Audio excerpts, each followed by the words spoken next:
मैं सभी बच्चों का अपने यूट्यूब चैनल में हार्दिक स्वागत एवं अभिनंदन करता हूं। और ये मैथ का टॉपिक चैप्टर नंबर 3.2 दो चर वाले रैखिक समीकरण शुरू करते हैं। रेडी हो जाएं।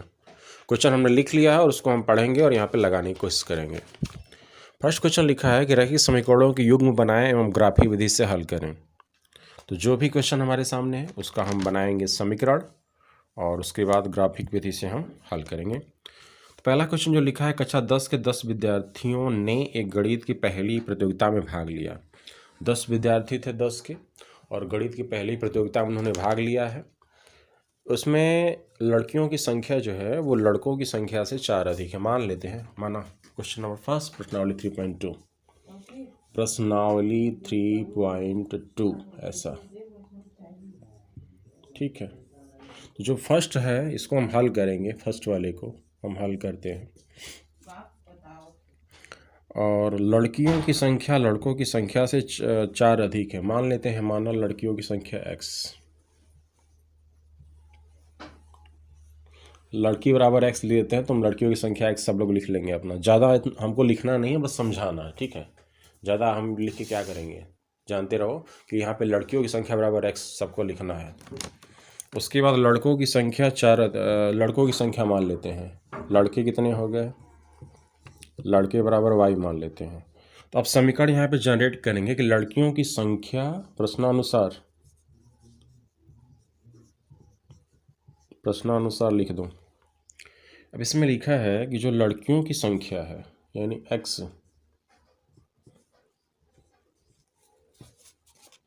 लड़कियों की संख्या यानी x लड़कों की संख्या से 4 अधिक है। जो लड़के हैं इनसे 4 अधिक, यानी 4 जोड़ दें इसमें। लड़कियों की संख्या लड़कों की संख्या से 4 अधिक है, तो ये अधिक है, इसमें भी 4 जोड़ेंगे तब तो बराबर होगा, ठीक है। समीकरण नंबर फर्स्ट क्लियर हो गया। उसके बाद लिखा है, यदि लड़कियों की संख्या लड़कों की संख्या 4 अधिक हो तो प्रतियोगिता में भाग लिए लड़कियों एवं लड़कों की संख्या ज्ञात करें, और दोनों का कितना है, 10 है। x + y बराबर 10, समीकरण नंबर 2। जैसा लिखा था हमने वैसा जनरेट कर दिया। अब इसको हमको दिखाना है ग्राफ के माध्यम से। तो इसके लिए पहले हमको समीकरण 1 को सही सेट करना पड़ेगा कि समीकरण 1 के लिए हम बनाएंगे खाना। समीकरण 1 के लिए जो हम खाना बनाएंगे तो एक तरफ x लिखेंगे, एक तरफ y लिखेंगे और बहुत सारे मान। इधर कर दिया हमने x, इधर कर दिया हमने y, और इधर हमको मान भरना है। तो यदि देखो x का मान यदि हम 0 भर दें, नहीं 0 मत भरो, x का मान को तुम 4 भरो। x का मान जब 4 भरोगे तो y का मान 0 भरना पड़ेगा, तब जाके समीकरण बराबर हो जाएगा, ठीक है। और यदि हम x का मान 5 भर दें तो y का मान हमको 1 भरना पड़ेगा, तब जाके समीकरण ये संतुष्ट होगा। और हम इसको ग्राफ के माध्यम से दिखाएंगे। यहाँ पे इसको हमको ग्राफ के माध्यम से दिखा देना है। इस तरह से ग्राफ खींचें, बराबर दूरी पर लिखें, 0 यहाँ पे लिखें, यहाँ पे 1, इधर 2, 3, 4, 5, 6 और ये 7। इधर लिखे 1, इधर 2, इधर 3, इधर 4, इधर 5 और इधर 6 और यहाँ पे 7। कुछ इस तरह से 4 0 दिखाओ, 4 और ये 0 इसी जगह रहने दो। लाइन टेढ़े मेढ़े होगी थोड़ा दिक्कत हो जाएगा, लेकिन कापी पे जो खींचेंगे वो सही खींचेंगे, ठीक है। 5 1 दिखाएं, 5 1 ये हो गया 5 1, यानी इस तरह से हम मिला दें तो इसको हम दिखा पाएंगे। ऐसे मिला दिए। अब नेक्स्ट समीकरण हम बनाते हैं, और नेक्स्ट खाना बनाते हैं समीकरण 2 के लिए। समीकरण 2 के लिए समीकरण 2 के लिए हम जो खाना बनाएंगे वो x + y बराबर 10 के लिए बनाएंगे। मान भरो x और y का। इधर हमने x कर दिया, इधर हमने y कर दिया। x का मान 5, y का मान 5, x का मान 6, y का मान 4, तभी तो होगा 10। सब क्लियर है। अब इसको हमें दिखा देना है। 5 5 दिखाएं, 5 5 5 और ये रहा हमारा 5, ये हमारा क्लियर हो गया। फिर दिखाएं 6 4 6 4 6 और ये हमारा हो गया 4। इधर हमने दिखा दिया और ये मिला दिया इस तरह से। अब देखें हमारा इस तरह से समीकरण तैयार हो गया। तो इसी को हमको ग्राफ विधि से दिखाना था, ग्राफ से हमने दिखा दिया। जो पॉइंट है उसको हम लिख भी सकते हैं, नहीं भी लिखेंगे तभी कोई गलती नहीं होगा। लेकिन ये बात ध्यान रखना है कि जो पॉइंट कट करेगा वहाँ पे यदि हम उसको इंडिकेट कर पाएँ तो वो हमारा सही उत्तर हो जाएगा। हम यहाँ पे इंडिकेट नहीं करना चाहेंगे क्योंकि हो सकता है कि हमको मिलाने में थोड़ा बहुत इधर उधर गलती हो गया हो। तो कॉपी में करेंगे तो सब बराबर आएगा, ठीक है। तो उसका एक स्पेसिफिक पॉइंट आएगा, वहीं उसका हल होगा, जो कि दोनों समीकरणों में भरने पर एक्स और वाई पर उसको संतुष्ट करेगा। क्योंकि ये एक ही बिंदु पर काट रहा है तो इसका निश्चित रूप से एक ही हल होगा। एक ही बिंदु पे काटता है, उसका एक ही हल होता है। एक बिंदु पे काटे, इसका एक हल हो गया। दोनों समांतर हो गए, कोई हल नहीं। एक ही पर इंडिकेट कर दिया, बहुत सारे हल। ऐसा होता है। तो अब फिलहाल ये हो चुका। अब आगे बढ़ जाते हैं प्रश्न नंबर 2 की तरफ। इसको मिटाना होगा, सभी लोग ध्यान से देखेंगे और करेंगे। आसान है, बस समझने आए, समझ लेंगे तो कर पाएंगे। चलिए मिटाते हैं इसको, फर्स्ट को।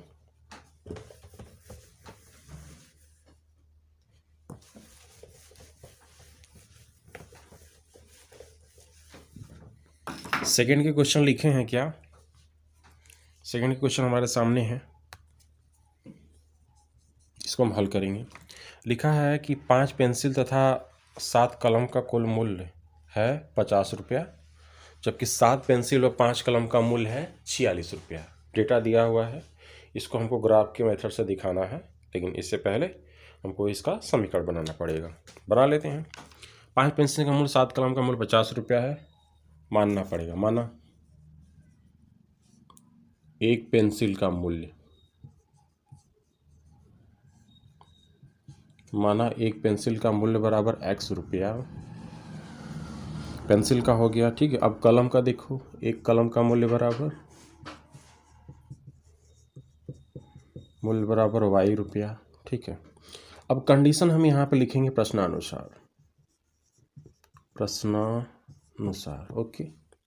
तो यहाँ पे हम जो लिख पाएंगे यानी कि 5x + 7y = 50 first. Second stage में क्या लिखा है कि 7 पेंसिल यानी 7x + 5 कलम यानी 5y = 46, यहाँ पे हो गया सेकेंड। ऐसा अब हमें इसको हल करना है। तो जहाँ तक हल करने की बात है, हल कर लेते हैं। इसके लिए हमको फिर खाना बनाना पड़ेगा। तो लिखेंगे समीकरण 1 के लिए, समीकरण फर्स्ट के लिए, समीकरण फर्स्ट के लिए हम यहाँ पे टेबल जनरेट करते हैं, ठीक है। यहाँ पे हमने लिख दिया x और यहाँ पे हमने लिख दिया y, इधर कर देते हैं।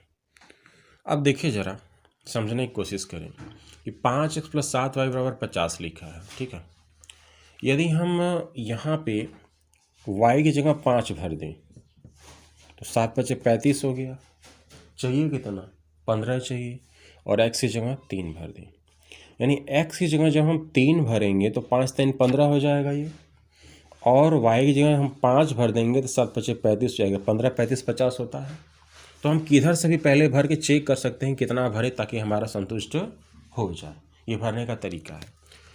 अब और भी मान भर लेते हैं। जैसे मान लेते हैं हम भर दिए यहाँ पे कितना, 7 चौका ऐसे करते हैं 5 × 10। चलो दूसरा भरो, ऐसा भरो जो आसान हो हमारे लिए। तो y को हम 0 कर दो और x को 10 कर दो, सही है। y को 0 कर दे और x को 10 कर दे तो 10 × 5 = 50 हो गया और ये 0 हो गया। तो पहला तो हम इसको दिखा लेते हैं। लास्ट में भी दिखा सकते हैं, कोई बड़ी बात नहीं है। तो हम इसको दिखा देते हैं। यहाँ पे हमने कर दिया 0, यहाँ पे 1, इधर 2, यहाँ पे 3, इधर 4, इधर 5, इधर 6, इधर 7, इधर 8, इधर 9, इधर 10, ऐसा। अब इधर दिखाओ, सेम इक्वल डिस्टेंस 1, 2, 3, 4, 5, 6, 7, 8, 9 और ये 10, ऐसा कर दिए। अब इसके अनुसार हमको काम करना है। तो 3, 5 दिखा देते हैं, 3 और 5 को। यहाँ पे 3 हो गया, यहाँ पे हो गया 5, ये हम दिखा दिए, ओके। फिर दिखाओ 10 0, 10 और ये 0, आगे तो बढ़ाना नहीं है, बस मिला देते हैं। ये हमारा मिल गया। इस तरह से हमने इसको मिला दिए। अब नेक्स्ट हम बनाएंगे सेकेंड समीकरण के लिए खाना, समीकरण सेकेंड के लिए। समीकरण सेकेंड के लिए जो हम बनाएंगे तो यहाँ पर लिखा है 7x + 5y = 46। इसको हमको हल करना है। तो अब हम इसको कैसे हल करें? टेबल बनाते हैं, टेबल में मान भरते हैं, जो आएगा वहीं देखा जाएगा। इधर हमने x कर दिए, इधर हमने y कर दिए, यहाँ पे हमने खाना बना दिए। अब देखो ज़रा, यहाँ पे 7x और 5y है, तो हम कैसे सोचे इसको? 46 हमको करना है, ठीक है। तो किसी में भर के देखो पहले, 7 रिसर्च नहीं आएगा। ऐसा हम करते हैं कि यदि इसमें हम 3 भर दें तो 21 हो जाएगा। और कितना चाहिए हमको? 25 चाहिए, सही है। यदि हम x का मान 3 भर दें तो 21 हो गया, तो 25 और चाहिए तब जाके 46 होगा ना। तो y की जगह 5 भर दो, 3 5 हो गया, ठीक है। बात को समझो, x की जगह हमने यदि 3 भरा तो 7 3 के 21 हो गया, तो हमको 46 के लिए कितना चाहिए? 25 और चाहिए, 25 और चाहिए। इसका मतलब y की जगह 5 भरना पड़ेगा, तब ये जाके क्लियर हो जाएगा। अब हमको फिर 46 करना है तो और कुछ भरना पड़ेगा। तो अब हम मान लेते हैं कि जैसे हमने अब यहाँ पे 7 7 28, 7 5 35, 35 ना, 35, 9 5 45। अच्छा, बड़ा टेढ़ा मेढ़ा सवाल लग रहा है, कोई बात नहीं, कर लेते हैं। भरना है अपने हिसाब से भरेंगे, ठीक है। तो ऐसा करो, इसको मान लो 4 भर के देखो, 7 का 4 28 हो गया। 28 हो गया तो हमको कितना और चाहिए? 28 चाहिए, कितना? 16 है ना, 8 ये चाहिए, 18 चाहिए, यानी कि 28 18 का बैलेंस बनेगा हमारा, ठीक है। तो यहाँ पे 4 भरना पड़ेगा। चलो भर दो, कुछ भी भरो जी। x का मान 4 भरो, 7 का 28 हो गया, और हमको 18 चाहिए। यहाँ पे है कितना? 5। तो 5 में कितना का गुणा करे कि 18 हो जाए? x का गुणा करें, यानी कि x = 18/5, यानी कि 18/5 का हमको यहाँ पे गुणा करना पड़ेगा। 18/5 का मतलब क्या होता है? 18/5 का मतलब होगा 5 3 15, 3 18, 5 सही 3/5, यानी 3 से थोड़ा ज़्यादा और 4 के बीच में रखना पड़ेगा हमको। मैं यहाँ पे लिख लिया 18/5, ऐसे। अब हम भरते हैं। 3 5 भरो, 3 5 तो हो गया है, नहीं इधर का भी नहीं हुआ ना। 3 5 3 5 3 5 किधर गया बच्चा? 3 और 5 यहीं वाला ये।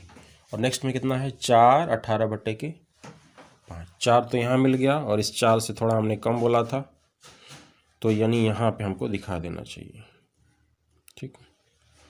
ये 2 पॉइंट्स हमको मिले कि नहीं? कौन से पॉइंट मिले हैं? सही, यानी ये पॉइंट हमको मिलेंगे, ऐसे हम इसको दिखा देंगे। ये हो गया हमारा समीकरण। तो इस तरह से हमको दिखाना है, और एक यूनिक हल हमको मिल जाएगा, वही हो जाएगा हमारा उत्तर। ओके, अब हम चलते हैं क्वेश्चन नंबर 2 की ओर। क्या कहता है? सेकेंड, तुलना उलना करना है, लगाते हैं, इसको मिटाते हैं और देख लें। बस क्या है ना कि मान सेट करो, ग्राफ पे दिखाओ, काम खत्म, सब, नो प्रॉब्लम।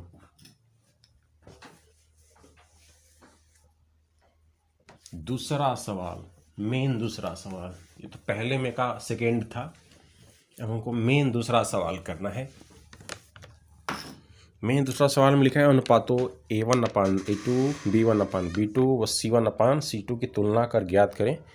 निम्न समीकरण युग्म द्वारा निरूपित रेखाएं एक बिंदु पर प्रतिच्छेद करती हैं, समांतर हैं अथवा समपाती हैं। बताना है। पहला लिख लेते हैं, सेकेंड का फर्स्ट लिखो। यहाँ पे फर्स्ट में दिया है कि 5x - का 4y + का 8 = 0, और यहाँ पे 7x + का 6y - का 9 = 0। हमको ये बताना है कि एक ही बिंदु पर प्रतिच्छेद करेंगी, समपाती हैं अथवा समांतर है इनकी रेखाएं। उनको हम चेक कैसे करेंगे? देखो जरा, a1x + b1y + c1 = 0, a2x + b2y + c2 = 0। ये जनरल फॉर्म है समीकरण का, सामान्य रूप है समीकरण का। a1x + b1y + c1 = 0, और यहाँ पे a2x + b2y + c2 = 0। ये है समीकरण के दोनों रूप, ठीक है। अब हमको इसमें यहाँ पे चेक करना है कि कौन एक ही बिंदु प्रतिच्छेद करेगा, कौन समपाती है, कौन समांतर है। तो हम इसको देखते हैं जरा। 5/7 और इधर -4 का 6, इधर 8 का -9, क्या है बराबर है? नहीं बराबर है। और ये क्या है? ये भी बराबर नहीं है। हाँ, तो जब पहला वाला बराबर नहीं मिला हमको, यानी कि A1/A2 not equal to B1/B2, तो इसके लिए समीकरण क्या हो, इसके लिए बात क्या होती है कि ये जो है एक ही बिंदु पर प्रतिच्छेद करेंगे। इसको हम बता देंगे कि एक ही बिंदु पर प्रतिच्छेद करेंगे, ऐसा एक ही बिंदु पर प्रतिच्छेद। इसका उत्तर होगा कि एक ही बिंदु पर प्रतिच्छेद करेंगे। सेकेंड देखते हैं, सेकेंड में क्या लिखा है। सेकेंड में लिखा है 9x + 3y + 12 बराबर 0।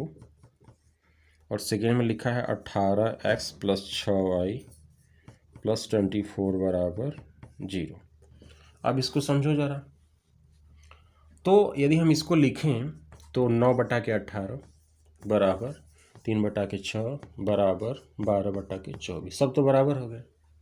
यानी कि एक जनरल फॉर्म हमको प्राप्त हुआ, क्या? A1/A2 बराबर B1/B2 बराबर C1/C2, ऐसा प्राप्त होता है। तो हम कह देते हैं कि ये जो हमारा समीकरण इसका है वो होगा समपाती। समपाती बाबा हो जाएंगे इसके, ठीक है। तो ये हमारा रहा ट्रिक समझने का, चेक करने का। अब चलते हैं थर्ड क्वेश्चन में क्या लिखा है उसको देख लेते हैं। थर्ड क्वेश्चन देखें जरा।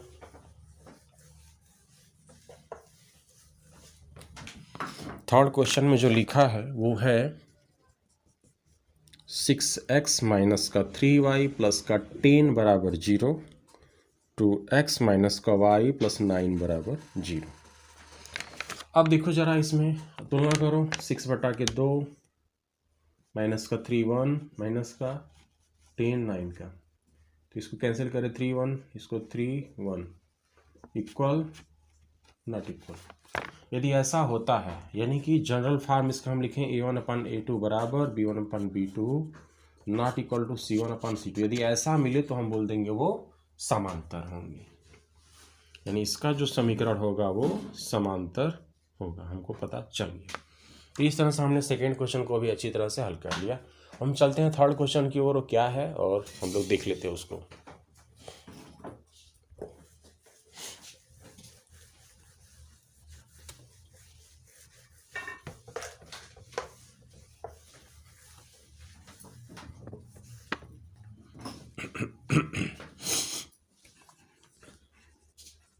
थर्ड के हल में जो क्वेश्चन पूछा है वो है कि A1/A2 B1/B2 C1/C2 की तुलना करके बताएं कि रैखिक समीकरणों के युग्म संगत है अथवा असंगत है।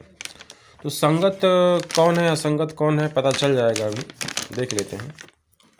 तो यहाँ पे जो फर्स्ट लिखा है वो है इसमें थर्ड का 3x + 2y बराबर 5, 2x - 3y बराबर 7। तुलना करो, A1 A2 का तुलना करो। 3 2 2 - 3, ये तो नॉट इक्वल टू हो गया ना। नॉट इक्वल टू हो गया तो इसको हम संगत कहेंगे। ये संगत है, मतलब निश्चित रूप से इसका x हल होगा, ठीक है। सेकेंड देखो, सेकेंड में जो लिखा है 2x - 3y बराबर का 8, और यहाँ पे लिखा है 4x - 6y बराबर का 9। यहाँ पे लिख दिए 2 4 -3 -6 8 और 9, ये तो इक्वल हो जाएंगे, इक्वल हो जाएंगे, 1/2 1/2 आ जाएंगे। तो इसके तो हल होंगे ना। जब इसके हल होंगे तो नहीं, इसके तो हल होंगे ही नहीं, क्योंकि तो सीधे जाएगा, कैसा, समांतर हो जाएगा। जब इसके हल नहीं होंगे तो ये असंगत हो गया, हल जिसके नहीं हो गए वो असंगत हो गया। थर्ड देखें, थर्ड में क्या लिखा है। थर्ड में जो लिखा है वो ये है कि 3x/2 प्लस का 5y/3 बराबर 7, और यहाँ पे लिखा है 9 का x माइनस का 10y बराबर का 14, ऐसा। तो यहाँ पे यदि हम लिखें, इसको तुलना करें 3/2 और उसके नीचे जाएगा 9, 2, तो ये हो गया 9, नीचे कर दिए, और इधर का 5/3 इंटू माइनस का 10 और इधर 7 14, तो 3 से कैंसिल कर दिए, 3 1/6 आ गया इसमें, 5 से कर दिया माइनस का 2, 6 आ गया, कितने का, यानी कि 1/6 इसमें आ गया, 1/6 इसमें आ गया और इसमें आ गया कितना 1/-6 नॉट इक्वल, और इधर का हो गया 7/14 1/2 नॉट इक्वल। ये सब इक्वल नहीं है तो इसका एक हल होगा, नहीं इक्वल है तो एक हल होगा, यानी ये हो गया संगत, ये हो गया संगत। इस तरह से हम समीकरण को चेक कर सकते हैं। अब 4, 5 भी देख लें क्या है 4, 5 का।